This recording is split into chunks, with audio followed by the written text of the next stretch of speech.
We were so excited that the Phoenix Suns came to Crismon for a Get Fit assembly for our students. I first want to thank the Arizona Central Credit Union and the Phoenix Suns for choosing our school to come and do the Get Fit assembly.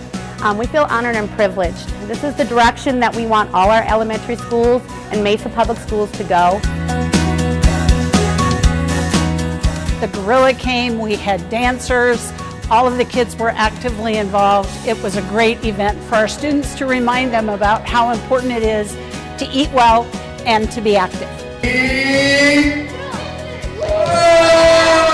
We truly believe in health and wellness and a healthier generation. How many minutes a day do we need to exercise? How many minutes a day? Yes, you in the blue. How many of you save regularly in your piggy banks? We've even donated fruits and vegetables from our garden to these kids to help them eat healthy at home.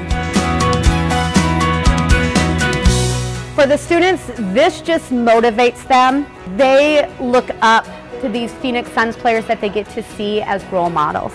And for them to hear their stories about getting fit, how to budget, how to just be a good, active person in the community, it's just going to motivate them to do better.